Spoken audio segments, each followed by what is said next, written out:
இயேசு கிறிஸ்துவின் நாமத்தில் அன்பின் வாழ்த்துக்கள். இந்த நாளில் ஆண்டவர் உங்களுக்கு தருகிற வார்த்தை ஏசாயா அதிகாரம் 60 வசனம் 22. கர்த்தராகிய நான் ஏற்ற காலத்தில் இதை தீவிரமாய் நடப்பிப்பேன். பிரியமானவர்களே, இந்த கால வேளையில உங்களோடு கூட ஆண்டவர் இந்த வசனத்தின் மூலமாக பேச போகிறார். ஏற்ற காலத்துல அவர் நம்மை உயர்த்தும்படிக்கு அவருடைய பலத்த கைக்குள்ளாக அடங்கி இருக்கணும் அப்படின்னு விதத்துல பார்க்கிறோம். சின்னவன் 1000 மாறுவானா, சிறியவன் பலத்த ஜாதியாய் மாறுவானா. எப்பொழுதுனா ஏற்ற காலத்துல இதை நான் செய்வேன் என்று கர்த்தர் சொல்லுகிறார். உங்க வாழ்க்கையிலும் ஆசீர்வாதத்துக்காக காத்து கொண்டிருக்கிறீங்க, நன்மைக்காக காத்து கொண்டிருக்கிறீங்க. ஏற்ற ஒரு காலம் உண்டு.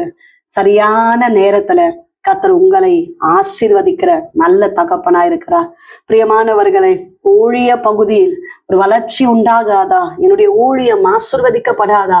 கர்த்தர் என்னை பயன்படுத்த மாட்டாரா என்று சொல்லி கவலையோடு கேட்டுக்கொண்டிருக்கிறீங்க. கர்த்தர் நிச்சயமாய் உங்க ஊழியத்துல ஒரு பெருக்கத்தை தருவார், ஆசீர்வாதத்தை தருவார்.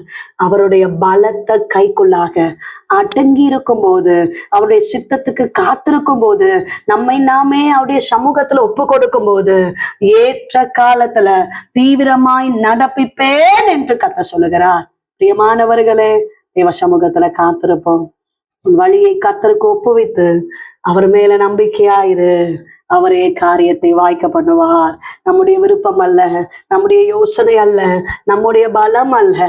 அவரையே சார்ந்திருக்கும் போது கர்த்தர் நிச்சயமாய் ஒரு பெரிய ஆசீர்வாதத்தை தர வல்லவராயிருக்கிறார்.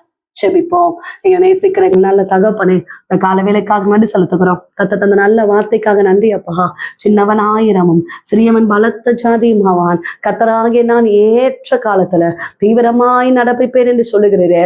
அருமையான பிள்ளைகளை ஆசீர்வதிங்க, குடும்பங்களை ஆசீர்வதிங்க, செய்கிற வேலைகள், வருமானங்கள், தொழில்களை ஆசீர்வதிங்க, கையின் பிரயாசங்களை ஆசீர்வதிங்கப்பா. கடன் பாரங்களை மாற்றுங்கப்பா, தேவைகளை சந்திங்கப்பா, பொருளாதாரங்களை ஆசீர்வதிங்கப்பா. நெருக்கங்கள், பிரச்சனைகள் மாறட்டும், குடும்பங்கள சமாதானம் உண்டாகட்டும், எல்லா பிரிவினைகள் மாறட்டும். உடைக்கப்பட்ட பிரிந்திருக்கிற குடும்பங்கள் எல்லாம் இயேசுவின் நாமத்தினால ஒன்று சேரும்படியாய் ஜெபிக்கிறோம். கடன் பாரத்தோடு இருக்கிறாங்க சுவாமி, கர்த்தர் ஆசீர்வதிப்பீராக. கடன் பாரங்கள் எல்லாம் மாறட்டும். எசப்பா, கற்பத்தின் கனிக்காக காத்திருக்கிற பிள்ளைகளுக்காக ஜெபிக்கிறோம், கர்ப்பிணிகளுக்காக ஜெபிக்கிறோம், திருமணமாக வேண்டிய பிள்ளைகளுக்காக ஜெபிக்கிறோம். கர்த்தர் ஆசீர்வதிக்கிறபடினால ஸ்தோத்திரம். எல்லா பலவீனங்கள் எல்லாம் மாறட்டும். செய்கிற வியாபாரங்கள், தொழில்கள் எல்லாவற்றையும் ஆசீர்வதிங்க. வேலைக்காக காத்திருக்கிற பிள்ளைகளை ஆசீர்வதிங்க. எக்ஸாம் எழுதி கொண்டிருக்கிற, எழுத போகிற பிள்ளைகளை ஆசீர்வதிங்க. உங்க கரம் கூடவே இருக்கட்டும். இயேசு கிறிஸ்துவின் நாமத்தில் ஜெபிக்கிறோம் எங்கள் ஜீவன் உள்ள நல்ல தகப்பனே, ஆமென். பிரியமானவர்களே, கர்த்தர் உங்களோடு பேசி இருக்கிறார். கர்த்தர் நிச்சயமாய் உங்க வாழ்க்கையில பெரிய காரியங்களை செய்வார். உங்களுக்காக, உங்களுடைய ஜெப விண்ணப்பங்களுக்காக நாங்கள் ஜெபிக்கிறோம். நீங்களும் எங்களுக்காக, எங்களுடைய ஊழியங்களுக்காக ஜெபித்துக் கொள்ளுங்க. டிவோஷன் மூலமாய் உங்களோடு ஆண்டவர் பேசுகிறதை பகிர்ந்து கொள்ளுங்கள். இந்த வார்த்தை அநேகருக்கு பிரயோஜனமா இருக்கும் என்றால் அநேகருக்கு ஷேர் பண்ணுங்க. God bless you.